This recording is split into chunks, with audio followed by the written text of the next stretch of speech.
Mesdames, Messieurs, bonsoir. Nous sommes le lundi 9 février 2026. Bienvenue à l'heure de la présentation de ce bulletin d'information où nous revenons sur les principaux faits marquants de la semaine.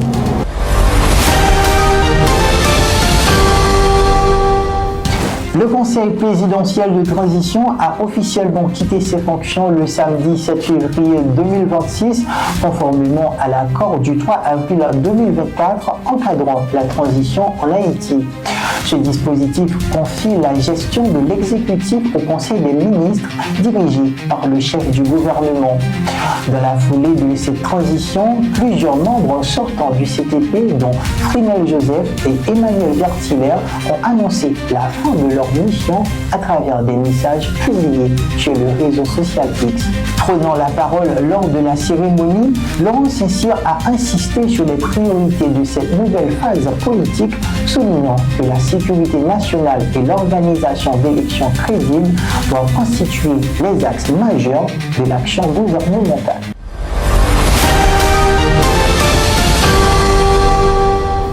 Le cancer progresse de manière préoccupante en Haïti dans un texte marqué par l'insuffisance des mécanismes de prévention et de suivi. C'est le constat dressé par le Dr Joseph Bernard Jr., cancérologue, lors de son intervention ce jeudi 5 février 2026 sur les ondes de la radio Magique 9. Spécialiste du diagnostic, du traitement et du suivi des cancers, le médecin a attiré l'attention sur l'augmentation constante des cas enregistrés au fil des années. S'appuyant sur les estimations du Global Cancer Observatory, une initiative du Centre international de recherche sur le cancer, il a indiqué qu'environ 13 000 nouveaux cas de cancer sont recensés chaque année en Haïti. À ce chiffre s'ajoutent plus de 9 000 décès annuels, tandis qu'environ 20 000 personnes vivent actuellement avec la maladie dans le pays. Selon le Dr Bernard Jr., le cancer du sein est désormais la forme la plus répandue en Haïti. Il représenterait entre 40 et 50% des cas diagnostiqués, faisant des femmes la principale victime de la maladie. Le cancérologue estime que près de 85% des personnes atteintes de cancer dans le pays sont de sexe féminin.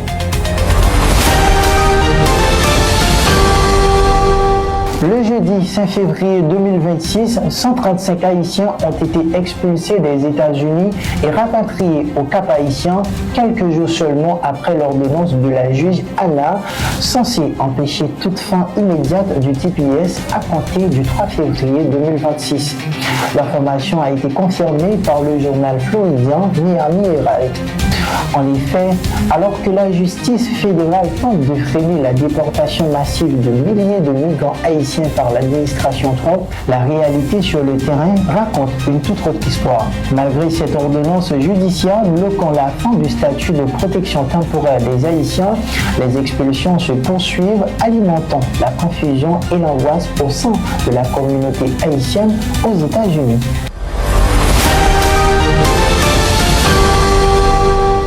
La ville de Jacmel a donné ce dimanche 8 février 2026 le coup d'envoi de la 34e édition de son carnaval placé sous le thème Jacmel dans nos cœurs.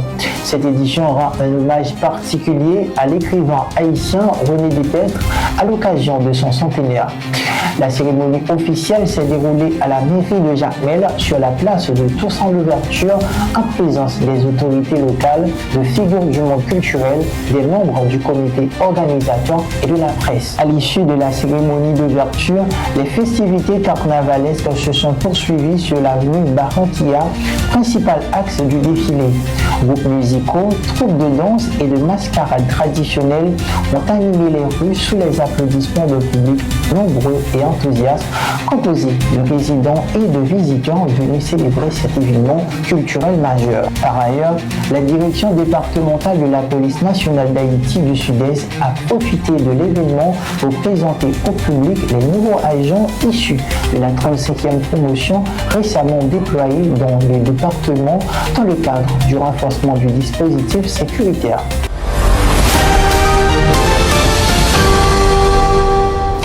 L'unité hydrométéorologique d'Haïti a annoncé ce jeudi 5 février 2026 l'arrivée de nouvelles vagues d'humidité attendues entre jeudi et vendredi sur plusieurs régions du pays susceptibles d'influencer les conditions météorologiques du week-end.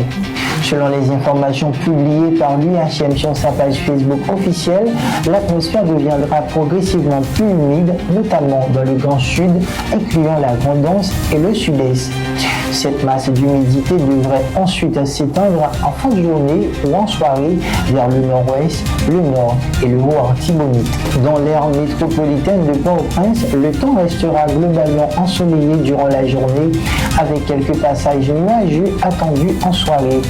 Les températures oscilleront entre une maximale de 31 degrés Celsius et une minimale de 7 degrés Celsius dans une ambiance marquée par une humidité accrue.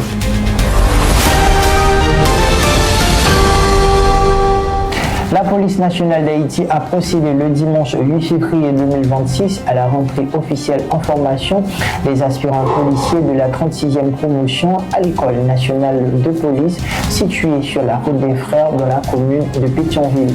Selon une note de presse de la direction de communication de la police, la cérémonie s'est déroulée dans une atmosphère sereine, bien organisée et sécurisée. Composée de 1200 aspirants policiers, dont 239 femmes, la 36e promotion marque une nouvelle étape dans le renforcement de l'effectif de l'institution policière. Plusieurs hauts gradés de la PNH ont pris part à cette rentrée en formation, notamment l'inspecteur général Jean Mures Etienne, directeur du personnel de la PNH, l'inspecteur général Franz Lerebourg, coordonnateur de la formation, le commissaire divisionnaire John James Olivier, directeur de l'École nationale de police, ainsi que les représentants d'institutions partenaires.